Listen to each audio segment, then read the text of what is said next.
De volta com as últimas notícias do Fluminense nesta quinta-feira chuvosa aqui no Rio de Janeiro e de notícias ruins por enquanto. Eu sei que está todo mundo esperando por contratações, reforços, que até agora não temos novidades, realmente está difícil. A gente está tentando descobrir, a gente está tentando apurar, mas o departamento de futebol do Fluminense faz de tudo para esconder as negociações que estão em andamento. Então tem conversa em andamento? Tem, isso é fato. Não é só com o Inestrosa. Mas se as coisas vão avançar rapidamente ou não, aí eu preciso de detalhes que ainda não tenho para passar para vocês. Mas acredito que muito em breve teremos, a urgência é grande, a gente sabe, estamos vendo a necessidade, acho que está todo mundo vendo, e agora talvez essa necessidade de reforço ou de reforços, ela pode se aplicar também a outro setor que até então não vinha sendo o foco nem a prioridade. Talvez da torcida e também da diretoria, certamente, talvez de parte da torcida, que é o sistema defensivo, os zagueiros. Eu, particularmente, quem acompanha aqui sabe, estou desde dezembro falando que o Fluminense deveria contratar mais um zagueiro de qualidade, para caso perca um jogador, uma opção por lesão ou alguma outra situação, tenha um jogador de bom nível para suprir essa saída. E agora aconteceu. A primeira baixa aí depois da Copa do Mundo. O zagueiro Ignacio passou por exames, o Fluminense confirmou que ele tem uma lesão. Ele saiu ontem de campo chorando bastante, sentindo muitas dores, passou por exames nesta quinta-feira e foi identificada uma lesão no ligamento colateral medial do joelho direito, grau 2, com previsão de tratamento para 6 semanas.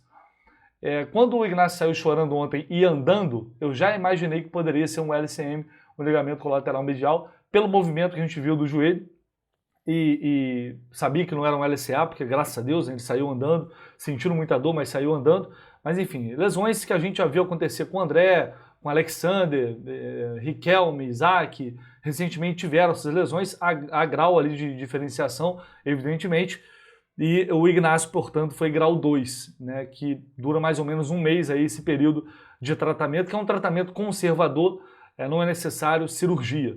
Então ele vai passar por essa fase agora, depois tem todo o período de preparação novamente, né, de transição, e aí vai demorar um pouquinho para voltar a ficar à disposição da comissão técnica. Isso quer dizer que um grande problema, afinal de contas o Renato vinha utilizando o Ignacio e ele vinha fazendo bons jogos, principalmente ele com 3 zagueiros. Agora, se o Renato quiser utilizar 3 zagueiros, ele vai ter que recorrer ou ao Thiago Santos ou ao Manuel, que não joga há muito tempo, principalmente o Manuel.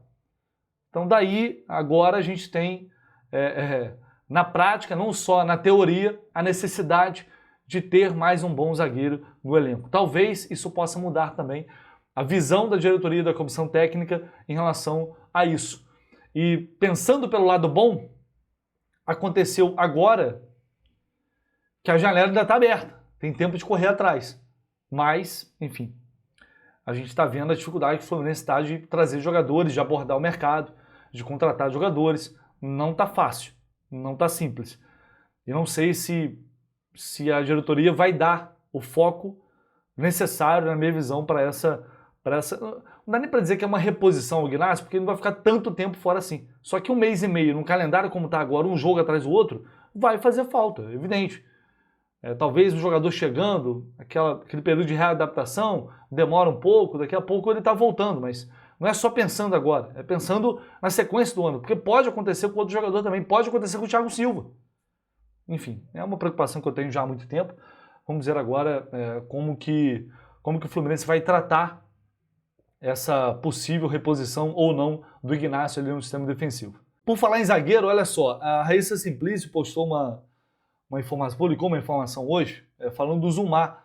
O zagueiro jogou muito tempo no Chelsea, depois foi para o West Ham. Ela afirma que, seleção francesa também, ele está querendo jogar no futebol brasileiro e deu ok para o intermediário negociar com times daqui. Soube que tem alguns clubes que abriram conversas, mas ainda não descobriu os nomes. Zumar tem 30 anos e estava num time da Arábia Saudita. Ele não quis renovar lá e pediu para que seus agentes buscassem um time aqui no Brasil. O Kurt Zouma tem, como ela disse aí, né, 30 anos, é um jogador assim, de meia idade, mas não é um jogador veterano, é um jogador numa boa idade, para um zagueiro ainda é uma boa idade, na minha opinião, para assinar um contrato de 3 anos aí. Talvez possa ser uma opção para clubes aqui do Brasil. Não sei se o Fluminense analisaria, mas...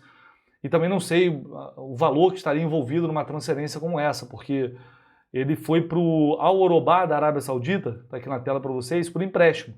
Depois de 3 temporadas no West Ham e 2 temporadas no Chelsea, né? Depois ele acaba indo para o West Ham, antes ele tinha jogado no Everton.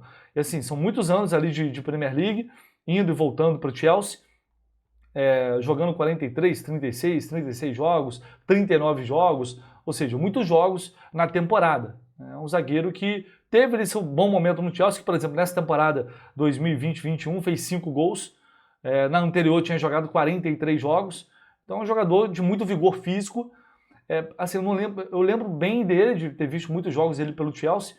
Tecnicamente não me lembro de ser um extra série, mas me parecia ser um cara regular, né? Boa bola aérea, um cara bom posicionamento, era a sensação que eu tinha. Eu vi muitos jogos dele no West Ham depois também, na Premier League. Então, é uma opção interessante aí de mercado. Repito, não sei, né? Quanto ele vai pedir de grana, se tem valor envolvido em transferência ou não, aí é outra parada. Mas é uma opção que surge aí no mercado, um jogador ainda com uma boa idade, com muita experiência no futebol europeu. Lá na Inglaterra, esse jornalista aqui, o Pete O'Rourke, não sei se pronuncia exatamente assim, mas enfim, ele cobre mercado de transferências por esse site aqui, Futebol Insider. É um perfil que tem mais de 154 mil seguidores no Twitter, e ele informa que clubes da Premier League estão de olho no Martinelli. O meia Martinelli é alvo de pelo menos 4 clubes da Premier League nesta janela de verão europeu.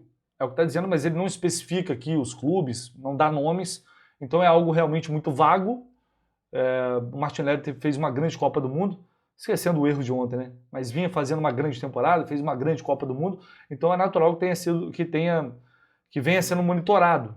É estranho não surgir nenhuma proposta por ele, até nesse tempo. Ano passado teve proposta da Arábia Saudita, mas a negociação acabou não acontecendo. Enfim, é bom a gente ficar de olho aí também, porque é um jogador que ainda é jovem e pode ser abordado sim nessa janela de transferência. Aí se o Fluminense perde mais uma opção, aí a gente pode ficar numa situação ainda mais complicada do que já estamos. Mas enfim, por enquanto é uma informação muito vaga ainda, né? Não dá pra gente tirar nenhuma conclusão, mas serve de alerta aí pra gente ficar de olho. Olha só, tem mais promoção no Golcase, hein? Atualizando vocês aí, tem mais promoção no Golcase, melhor preço do ano para as garrafas térmicas da Golcase. Cara, o preço já é muito bom. Quando a Golcase baixa ainda mais, coloca mais promoção, olha só essas garrafas saindo a R$ 139,90. Tem vários modelos lá. Você pode escolher, personalizar do jeito que você quiser. Cara, são muitas novidades. Olha só, essa muito bonita que quiser colocar você e seu filho, colocar o teu nome ali embaixo. Capinha de celular, você compra uma e leva 2 para casa. Tem mais promoção aqui, R$ 79,90. Essa garrafinha aqui, Urban. Olha só, cara. Linha especial do Germancano, R$ 79,90. Absurdo esse preço aqui, gente. Site da Golcase. E claro, se você utilizar o cupom JORNADA, vai ter ainda mais desconto. É só utilizar o cupom JORNADA. Aqui, ó, essa garrafa rosa também que é bem maneira. Eu falo que é uma jarra, né? Não é um copo térmico, é uma jarra enorme aqui também, R$ 199,90. Muito bacana, cara. Vai lá na Golcase, você vai encontrar produtos de qualidade com preços imbatíveis. Utilize o cupom JORNADA, porque você vai pagar mais barato ainda do que está aqui no site. O link está aqui embaixo no comentário fixado, é só você clicar lá e aproveitar. Só para a gente fechar aqui, essa matéria foi publicada na coluna do Lauro Jardim, pelo Rodrigo Castro, e muita gente veio me questionar. Não sei, começou a viralizar de novo no WhatsApp essa reportagem, dizendo que o Fluminense, a Justiça do Trabalho, sugeriu a extinção do regime centralizado de execuções, o RCE, do clube, mecanismo que permite renegociar dívidas de maneira unificada e facilita a administração delas. Sem o RCE é uma desgraça. Qualquer hora bate dinheiro, podem penhorar, você perde a oportunidade de conseguir valores melhores e renegociar todas essas dívidas. Aí vai para uma fila e o clube todo mês aí desembolsa um dinheiro pesado para ir quitando essas dívidas. Se você sai desse regime, é um desespero, né? Qualquer dinheiro que bate na conta pode ser penhorado e aí vira um caos. Então é um desespero, não dá nem para pensar nisso. Mas enfim, por que essa matéria foi publicada? Diz aqui que a Corregedoria Geral entendeu que o Fluminense não tem direito ao regime por não ter constituído uma SAF, conforme estabelece a lei que instituiu.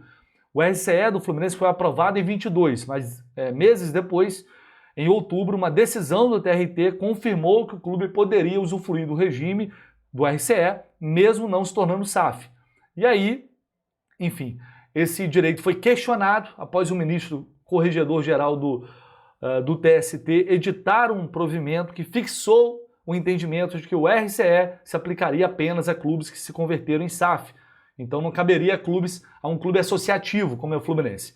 Aí, na ocasião, a desembargadora Edith Tourinho argumentou, no entanto, que o novo entendimento do TST não poderia implicar na revogação dos planos que já estão em voga. Agora, uma recente determinação do TRT voltou a recomendar o fim do RCE do Fluminense e que o tribunal não aprove futuros regimes centralizados para entidades desportivas sem que tenham virado SAF. O juiz Hugo Rodrigues acatou a avaliação e sugeriu que o juízo responsável cumpra a recomendação, com a extinção do RCE e a abertura simultânea de um regime especial de execução forçada. Então, essa situação ainda vai ser analisada pelo órgão especial do TRT, que vai decidir se encerra o RCE ou mantém o direito do Fluminense. Então é uma situação que a gente tem que ficar atentos aí, realmente preocupa bastante. Não sei quando vai ser essa decisão, é algo que tem que ser apurado, conversado também. Mas o Fluminense está nesse processo de SAF, a gente não sabe quando vai acontecer. De qualquer maneira, acontecendo a SAF agora ou não, é fundamental que o clube não saia do RCE, porque senão financeiramente seria desesperador. É uma coisa para a gente ficar aí alerta e atentos para saber qual vai ser a determinação do TRT, portanto, a partir dessa nova recomendação. Fechou, pessoal? Deixa aí o seu like, se inscreva no canal, seu comentário também sempre muito bem-vindo. A gente volta assim que possível com mais informações aqui no canal do Léo.